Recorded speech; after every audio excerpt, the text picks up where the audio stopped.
ZEE5 ಇರುವಾಗ ನೀವು ನಿಮ್ಮ ನೆಚ್ಚಿನ ಶೋಗಳನ್ನ ಎಂದಿಗೂ ಮಿಸ್ ಮಾಡಿಕೊಳ್ಳುವುದಿಲ್ಲ. ಅದು ಸಂಪೂರ್ಣ ಉಚಿತವಾಗಿ. ಹೂ ಸುಟ್ಟೋಕ್ ಮುಂಚೆ ಕುಲಾವಿ ಹೊಡ್ಸಿದ್ರು ಅಂತಾರಲ್ಲ, ಹಾಗಾದೆ ನಿನ್ನ ನೋಡೇ ಮಾಡಿರ್ಬೇಕು ಬಾಲ. ಗಿರಿಜಮ್ಮನವರೇ, ದಿವ್ಯನ ಅದೃಷ್ಟ ಚೆನ್ನಾಗಿದೆ, ಅದಕ್ಕೆ ಇಂಥ ಒಳ್ಳೆ ಹುಡುಗ ಸಿಕ್ಕಿದ್ದಾನೆ. ಎಷ್ಟು ಜನ ಗಂಡಂದ್ರು ಹೆಂಡತಿಗೋಸ್ಕರ ಬದಲಾಗ್ತಾರೆ ಹೇಳಿ. ಪುಣ್ಯ ಮಾಡಿದಾಳೆ ನಿಮ್ಮ ಮೊಮ್ಮಗಳು, ಅದರಲ್ಲಿ ಅನುಮಾನನೇ ಬೇಡ ಸೀತಾವ್ರೆ. ಮಗಳನ್ನು ನಂಬ್ತೀವೋ ಇಲ್ವೋ ಗೊತ್ತಿಲ್ಲ, ಆದರೆ ಅಳಿಯ ಅಂತೂ ಮನೆ ಮಗನೇ ಆಗ್ಬಿಟ್ಟಿದ್ದಾರೆ.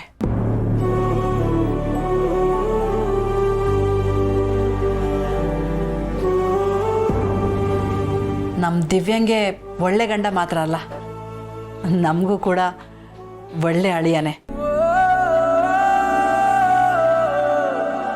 ನಮ್ಮ ಸತ್ಯನ ಜಾಗನ ನಮ್ಮ ಅಳಿಯ ಈ ಮನೆಗೆ ತುಂಬಿದ್ದಾರೆ. ಅತ್ತೆ ಪ್ಲೀಸ್, ನಿಮ್ಮಿಂದ ನಾನೇ ಹೊರತು ನನ್ನಿಂದ ಏನೂ ಇಲ್ಲ. ಹೀಗೆಲ್ಲ ಹೇಳಬೇಡಿ, ನನಗೆ ಮುಜುಗರ ಆಗುತ್ತೆ. ನಿಮ್ಮೆಲ್ಲರ ಆಶೀರ್ವಾದದಿಂದ ನಾನು, ದಿವ್ಯಾ, ನಮ್ಮ ಮಗು ಚೆನ್ನಾಗಿದ್ದರೆ ಅಷ್ಟೇ ಸಾಕು ನನಗೆ. ಒಳ್ಳೆ ಮನಸ್ಸಿರೋರಿಗೆ ಒಳ್ಳೇದೇ ಆಗತ್ತಪ್ಪ, ಯೋಚನೆ ಮಾಡಬೇಡ.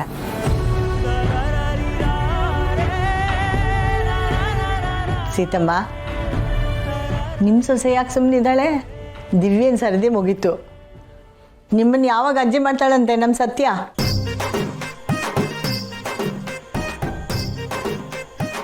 ನಮ್ಮ ಮನೇಲಿ ಯಾವುದಕ್ಕೂ ಅವಸರ ಇಲ್ಲ ಗಿರಿಜಮ್ಮ, ಅದು ಅವರವರ ಸ್ವಾತಂತ್ರ್ಯ. ನನ್ನ ಮಗಳು ತುಂಬ ಪುಣ್ಯ ಮಾಡಿದ್ದಾಳೆ ನಿಮ್ಮಂಥ ಅತ್ತೆ ಪಡೆಯೋದಿಕ್ಕೆ, ಕೋಟೆ ಮನೆ ಅಂತ ಮನೆಗೆ ಸೊಸೆ ಆಗಿರೋದಿಕ್ಕೆ.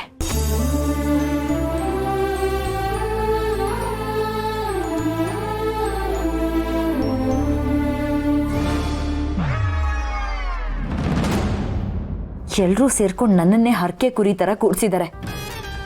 ಇರಲಿ ಇರಲಿ ಬಾಲ, ಅದು ಎಷ್ಟು ಸಂಭ್ರಮ ಪಡ್ತೀಯೋ ಪಡು. ನಾಳೆ ಎಲ್ಲದಕ್ಕೂ ದಿ ಎಂಡ್.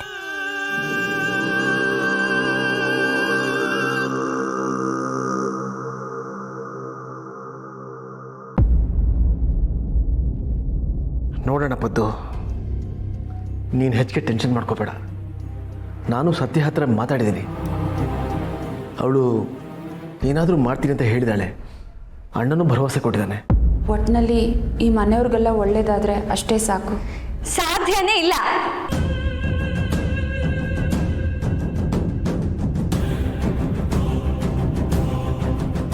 ನೀವಿಲ್ಲಿರೋ ತನಕ ಒಳ್ಳೇದಾಗಕ್ಕೆ ಸಾಧ್ಯನೇ ಇಲ್ಲ.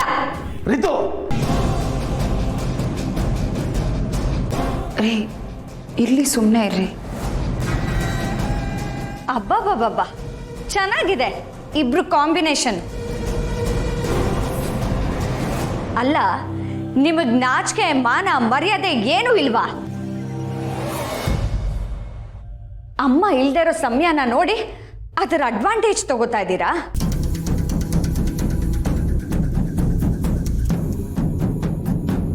ಪ್ಲೀಸ್ ರಿತು, ಹೀಗೆಲ್ಲ ಮಾತಾಡಬೇಡ.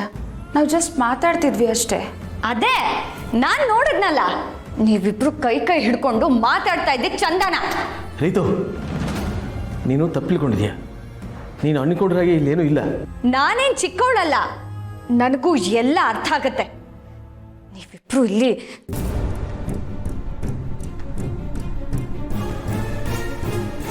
ಹೀಗೆಲ್ಲ ಮಾತಾಡಿ ನನ್ನ ಮನಸ್ಸನ್ನ ಚುಚ್ಚಬೇಡದಿತ್ತು. ತಂದೆ ನೆದುರು ನಿಂತು ಮಗಳು ಮಾತಾಡೋ ರೀತಿ ಅಲ್ಲ ಇದು. ಅದೇ ನಾನು ಹೇಳ್ತಾ ಇರೋದು. ಮಗಳ ಬಾಯಲ್ಲಿ ಇಂಥ ಮಾತು ಬರ್ಸೋ ಕೆಲಸ ತಂದೆನೂ ಮಾಡಬಾರ್ದು. ತಂದೆ ದಾರಿ ತಪ್ಪಿದ್ರೆ ಮಗಳು ಮಾತು ಕೂಡ ದಾರಿ ತಪ್ಪತ್ತೆ. ಅವ್ರು ನಿನ್ನ ತಂದೆ ಅನ್ನೋದನ್ನ ಮರಿಬೇಡ ರಿತು. ನೀವ್ ಯಾರ್ರಿ ನನಗದನ್ನ ಹೇಳಕ್ಕೆ? ಕೆಲವು ಕೊಚ್ಚೆಲಿದ್ರು ಉಳ್ದವ್ರಿಗೆ ಹೈಜೀನ್ ಪಾಠನ ಹೇಳ್ಕೊಡಕ್ ಬರ್ತಾರಂತೆ. ನೀವು ಆ ಕ್ಯಾಟಗರಿಗೆ ಸೇರಿದವ್ರು. ರಿತು, ನೀನು ಒಂದೇ ಒಂದು ಮಾತಾಡಿದ್ರೆ ನಿನ್ನ ಹಲ್ಲನ್ನೆಲ್ಲ ಉದುರಿಸ್ಬಿಡ್ತೀನಿ. ಉದುರ್ಸಿ ನೋಡೋಣ, ಉದುರ್ಸಿ. ದಯವಿಟ್ಟು ಸುಮ್ಮನೆ ಇದ್ಬಿಡಿ, ಅವಳ ಮೇಲೆ ಕೋಪ ಮಾಡ್ಕೋಬೇಡಿ. ಅವಳದ್ದೇನು ತಪ್ಪಿದೆ? ಮಗಳಾಗಿ ಅವಳ ಪ್ರಶ್ನೆ ಕೇಳೋದು ನ್ಯಾಯವಾಗೇ ಇದೆ. ಬಿಟ್ಬಿಡಿ.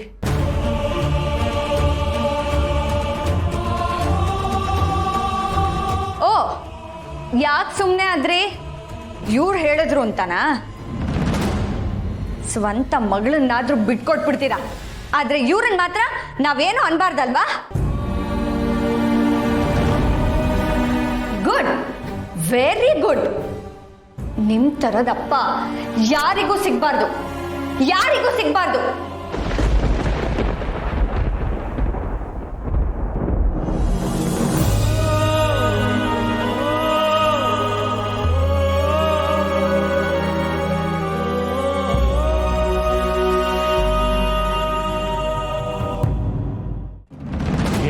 ಏನೋ ಲಕ್ಷ್ಮಣ, ಇದು ಚಿಕ್ಕ ಮಕ್ಕಳು ಹಾಗೆ ಅಳ್ತಾ ಇದೆಯಲ್ಲೋ? ಇಲ್ಲಣ್ಣ, ನನಗೆ ಈ ಬದುಕೆ ಬೇಡಾಗಿದೆ. ನಾನು ಮಾಡಿದ ಒಂದು ತಪ್ಪಿನಿಂದ ಇಡೀ ನಮ್ಮ ಮನೆನೇ ಹತ್ತಿ ಉರಿತಾ ಇದೆ. ಅದಕ್ಕೆ ಸುಮ್ಮನೆ ಅಳೋದಲ್ಲ ಕಣೋ, ಮುಂದೆ ಏನು ಮಾಡಬೇಕು ಅಂತ ಯೋಚನೆ ಮಾಡಬೇಕು. ನಾನು ನನ್ನ ಮಗಳ ಕಣ್ಣಲ್ಲಿ ಸಂಪೂರ್ಣ ಬಿದ್ದೋಗ್ಬಿಟ್ಟೆ ಅಣ್ಣ. ರಿತು ನನ್ನ ತಂದೆ ಅಂತ ಅಲ್ಲ, ಒಬ್ಬ ಮನುಷ್ಯ ಅಂತ ಒಪ್ಕೋತಾಳೋ ಇಲ್ವೋ ನನಗೆ ಗೊತ್ತಾಗ್ತಾ ಇಲ್ಲ. ನೀನು ರಿತು ಬಗ್ಗೆ ಯೋಚನೆ ಮಾಡಿದ್ಯಾ, ಆದರೆ ಪದ್ಮನ ಬಗ್ಗೆ ಯಾವತ್ತಾದ್ರೂ ಯೋಚನೆ ಮಾಡಿದೀಯನೋ? ಪಾಪ, ನಿನಗೋಸ್ಕರ ಅವಳು ಫ್ಯಾಮಿಲಿನ ಬಿಟ್ಟು ಒಬ್ಬಳೇ ಜೀವನ ಸಾಗಿಸ್ತಾ ಇದ್ದಾಳೆ. ಇಲ್ಲಣ್ಣ, ಇದನ್ನು ನಾನು ಯಾವತ್ತೂ ಯೋಚನೆ ಮಾಡಿಲ್ಲ. ಆದರೆ ನನ್ನ ಮಗಳು ರಿತುನ ಕಳ್ಕೊಳ್ಳೋಕ್ಕೆ ನನಗಿಷ್ಟ ಆಗೋದಿಲ್ಲ ಅಣ್ಣ. ಅವಳು ನನ್ನ ಮಗಳು ಅಣ್ಣ. ಯೂಶಲಿ ಎಲ್ಲ ಮಕ್ಕಳಿಗೂ ಅವ್ರವ್ರ ತಂದೆ ಹೀರೋ ಆಗಿರ್ಬೇಕು ಅಂತ ಆಸೆ ಪಡ್ತಾರೆ. ವಿಪರ್ಯಾಸ ಅಂದರೆ ಇಲ್ಲಿ ನನ್ನ ಮಗಳ ಕಣ್ಣಲ್ಲಿ ನಾನು ಜೀರೋ ಆಗ್ಬಿಟ್ಟೆ ಅಣ್ಣ.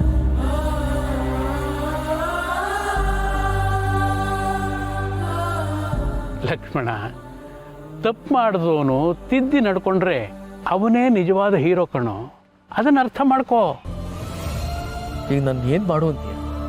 ಸೀದಾ ಮನೆ ಹತ್ರ ಹೋಗಿ ಎಲ್ಲರ ಮುಂದೆನೂ ನಿಜಾನ ಒಪ್ಕೊಂಬಿಡು ಅಷ್ಟೇ. ನಿನ್ನ ಎದೆ ಭಾರನ ಇಳಿಸ್ಕೊ. ಇದೊಂದೇ ನಿನ್ನ ಸಂಕಟದಿಂದ ಪಾರು ಮಾಡೋದು. ಇಲ್ಲ ಅಣ್ಣ, ಇದನ್ನು ನಾನು ಎಷ್ಟೋ ಸರಿ ಯೋಚನೆ ಮಾಡಿದ್ದೀನಿ, ಆದರೆ ನನಗೆ ಧೈರ್ಯ ಸಾಕಾಗ್ತಾ ಇಲ್ಲ. ಒಂದೊಂದು ಸಾರಿ ಭಯ ಆಗುತ್ತೆ. ಭಯ ಆಗುತ್ತೆ ಕಣೋ. ಧೈರ್ಯಂ ಸರ್ವತ್ರ ಸಾಧನಂ ಅಂತ ಹಿರಿಯರು ಹೇಳಿರೋದನ್ನು ಕೇಳಿಲ್ವೇ? ಹಾಗೆ ನಡ್ಕೋ. ಒಪ್ಕೊಂಬಿಡೋ ಲಕ್ಷ್ಮಣ. ನೋಡು, ಕೆಲವೊಂದು ಸಲ ಪ್ರವಾಹದ ವಿರುದ್ಧ ಈಜಿ ದಡ ಸೇರ್ಕೋಬೇಕಾಗುತ್ತೆ. ಅದಕ್ಕೆ ನಾ ಹೇಳೋದು, ಒಪ್ಕೊಂಬಿಡು. ಗಿರಿಜಮ್ಮನವ್ರೆ, ಜಾನಕಮ್ಮ, ಬರ್ತೀವಿ ನಾವಿನ. ಸೀತಮ್ಮ ಹೊರಟೇ ಬಿಟ್ರಾ? ಅಲ್ಲ, ನಿಮಗೆ ಬೇರೆ ಕೆಲಸ ಇದ್ರೂ ನಾವು ಅರ್ಜೆಂಟಾಗಿ ಕರ್ಸ್ಕೊಂಡ್ವಿ. ನೀವು ಬಂದು ಎಲ್ಲ ಕೆಲಸ ಕಾರ್ಯಗಳನ್ನು ಮುಗಿಸ್ಕೊಟ್ಟಿದ್ದೀರಾ. ನಿಮಗೆಲ್ಲ ಎಷ್ಟು ಧನ್ಯವಾದ ಹೇಳಬೇಕು ನಂಗೆ ಗೊತ್ತಾಗ್ತಿಲ್ಲ. ಗಿರಿಜಮ್ಮ, ನಿಮ್ಮ ಮನೆ ಬೇರೆ ನಮ್ಮ ಮನೆ ಬೇರೆನಾ? ZEE5 ಆಪ್ ಡೌನ್ಲೋಡ್ ಮಾಡಿ ಎಲ್ಲಾ ಸಂಚಿಕೆಗಳನ್ನು ಸಂಪೂರ್ಣ ಉಚಿತವಾಗಿ ನೋಡಿ.